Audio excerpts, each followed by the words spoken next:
إنا لله وإنا إليه راجعون. ربي رحمة سيفا قد أبوليتي تيجا أكنت به أكنت جلا في متكا فبات أبوليتي تيجا تنون دكيس أرجتان جريادا كان عربان قلمتي أجيفمتي سودي رياضين كيس جراني ربطاراني الله أعلم حقيقة سي على كل عليسي أكافا كمان التويو لبو دابدي جرتي انتلتوني كديجا كدير جرمتي ودين نهار سيديتا magaalaa Shaashimannee ganda tokko keessa kan dhalatteedhaan irraa dubbatanii aboo rabbi rafmataa haa godhuuf jalqaba irratti. Sababni isii irratti duute tokko waan garaan ma nyaatu keessa dafqa isii irra duute.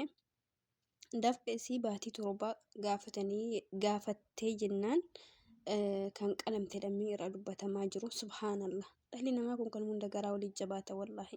Maal qabamee osoo maallaqa san kennuuf maallaqa san dhoowwattee jechuu gadi baaste. Wallaahi osoo gadi baaste akka maktaba deebiste.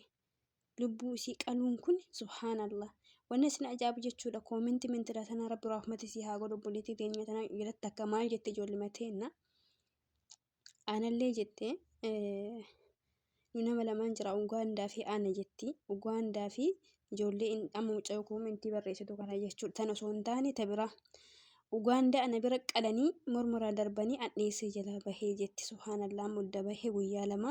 Mucaan sun Ugaandittii sun jechuudha hinduuteef hin jirti isii hin beekuun madaami morma albeedhaan subhaanallah kan isiin irraa dha'ufte jechuudha. Ani kana ajaa'ibu harkuma maaliif akkan harka maaltu akkana dhala namaa kan akkana dalagaa shunkurtiitti fakkaate moo maali laata subhaanallah mooti maatii ilma namaa kan dhala namaatii barbe hiyyummaadha malee barbe akkuma keenya akkuma isaanii kana barbe hundi keenya baatii sagalee dhalanne. Akkami akka uummanni kun yaadu bicha rabbiin kun haa beeku. Harkuma maalii badii hagas gahu san dalagaa fi wallaahi rabbiin haa beeku. Harka maaltu akkas godhaa fi subhaanallah. Harka maaltu obboleessa takkaayyuu dhala namaa kan akkana godha.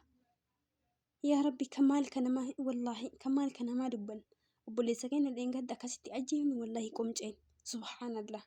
Harka akkamitti akka akkas dalagassan rabbiin haa beeku wallaahi.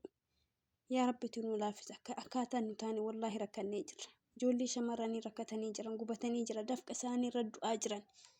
Mi amme mindanaa dabali hin jenneen kama an dalagaa kiyya naa kenni irratti qalamte subhaanallah. Mi maal qabu osoo gadi baasteetiin wallaahi poolisii kennite. Amma isaanii madaamin hidhaa jirti jedhan. Seerri qorateetuma gadhiisa.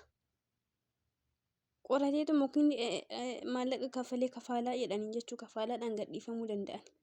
Hin beekamu. Garuu ilmoon daa'imaan tun mucaantu yoo diqqaa yoo guddate waggaa 25 gadi malee waggaa 25 olii miti. Umrii kana keessa biyyatti maal akkasiin dabarsite isima rabbi beekamaatii irraa beeka. Osoo fiiddee akka ijoollee hin taphatin biyyaa baate yoo takka. Osoo haadha ofiitii ergamtee hin quufin. Mi haati sun yoo jiraatte ilaalaa isiin kun yoom keessaa banaa dabarsiti jettee gaafa isiin gabbaastee kennitu alagaan yoo akka hoolaa yookiin akka shunkurtiitti ciree mormarraa darbu subhaanallah an dhaluma namaa kan akkami akkana garaa walii jabaataa kan wallaahi maadiri dhalli namaa kun kan hunda garaa walii jabaataa. Adaa namni kun beektaa yeroo tokko tokko bineensa tara dhugaa waraabessa tara maaliidhaaf waraabessa beektaa waraabessummaa isaa beektee raasa ofirraa dhoowwita dandeettu ofirraa dhoowwita dadhabdu jalaa dheessita. Garuu dhala namaa kan gaafa akka namaatis dhiyaate akka bineensaattis nyaatu ani madirii wallaahi ara rabbiin nu haa baasu yaa rabbi beeka.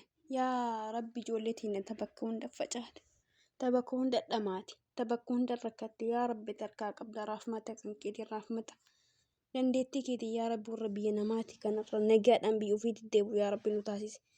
Wallahi na sodaachisa ijoollee maatirii hin beekan hedduu qalbiin na cabaalan ijoolleen kararra hafatu kana yoo argu maal isiniif fakkaate akkuma kiyya kan isinillee hin galaaf kaayyoo qabdiimi kaayyoo itti manaa baasee miti sanallee rakkinoo itti mana dhiibee si baasee mi rakkinoo maatii sirraa fageessee mi ijoollee tanniin ijoollee amma karaa hafte tunniin barbe karaa hafuufii miti gaafa isaan manaa bahan uf jijjiirree maatii kiyya jijjiirree haadha kiyya kanarraa. Akka namaati uffisee akka namaati mana namaa haa galtuu dhabbaan. Garuu ijoollee yoo kararra haftu sababa garaagaraatiin waan qalbii nama cabsuudha. waa hedduu nama laalessuudha dhugaa rabbii qalbii nama cabsa bira darbee nama laalessa wallaahi. Haati isii yoo jiraatte haga addunyaa kanarra jirtu abadan abadin seenaan tun isii garaa hin baatu. Seenaan tun abadan garaa isii keessaa hin baatu. Ara rabbii kennaa sodaannu. Maal goona xayyib anama ijoollee teenna dhaamsan isinii qabu warri maallaqni keessa irra jiru jechuudha. Ila yoo dandeettan juma irraa fudhaa. Dadhabdan maktaba nu deebisaa jedha. Sandiddee isii achirra si ol talte taanaan atamasiif galaabaa barbee araba tana wajjin waan jiraattuuf haalaaf amallisii guyyaa akkasii gala. Namni kun dhugumaadhaan abdii boru maallaqa naa kennaa wayiiti yoo beekte rabbi abdadhuuti itti deemi. Yookiin jireenya kan kee dalagaa kan kee achuma gadhaabi qabamtee galuu si wayya wallaahi. Akka shunkurseetii mormi sirraa dhahamuu irraa qabamtee biyya kan kee galta homaa miti. Qaama kan keetiin nagaatiin galte waan ta'eef maatii keetiin nagaatiin galte waan ta'eef.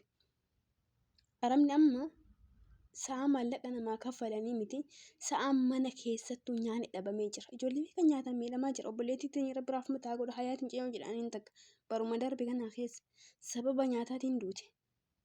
Sababa nyaata gahaa dhabuutiin jechuun madaamii falfaltu bira geetti nyaata dhoowwatte. Wallaahi wanni nu taane waa hedduu wallaahi wanni nu taane waa hedduu wanni nu taane waa baay'ee waa lakkaa miidhumaatu miti. Akkaataa nu taane akkaataa ijoolleen keenya ta'an akkaataa obboleeyyan keenya ta'an ta'uudhaaf illee jiran ta'anii dabarsanillee waa hedduu qalbii nama cabsuudha. Rabbummaan danda'aadha. Rabbi inni harkaa qaba. Homaan dadhabne inni nagaadhaan biyyaa nu baase nagaan biyya keenya nu haa galchu. Guddoon sani wanni nu barbaannu yeroo kana keessatti nagaan baane maatii keenya nagaan galuudha malee waan biraan barbaannu isaa kana keessatti. Dhugaa rabboonni biraan nu barbaachisu. Yaa rabbati nu laaffisanii maatiirin na sodaachisa hin beeku na sodaachisa. Yaa rabbati nu laaffisi obboleettii keenya rabbi irraaf mataa godhuufi rabbiin qubsuma isaanii jaannataa godhu dhiiga isii rabbiin lafa hin balleessini. Silaa eenyu dhiiga isii baasaa miti rabbiin danda'aadha dhiiga isii kana haa baasuufi. Osoo danda'amee isiillee akkuma isii irraa waraante takka waa gootee ajjeefisa isiillee akkasuma godhanii ajjeesani. Wallaahi waan qalbii nama cabsuudha rabbi irraaf mataa godhuuf wanni godhanii hin jiru. Dhalli namaa kun akka itti dhalatullee hin beeku akka itti du'ullee hin beeku akka itti bammalee akka itti gala oromoo hin beekan jedhe uummanni keenya Oromooni. Kanaaf rabbiin bahaa gala keenya nu haa bareechu. Du'a ijoollummaa du'a shabaabummaa tana rabbiin nurraa haa qabu. Keessaafuuyyuu du'a harka namaatiin du'u osoo naa dabarta itti tattaaffattu jidduu kana hafuu kan rabbiin nu naadii hunda keessanuuyyuu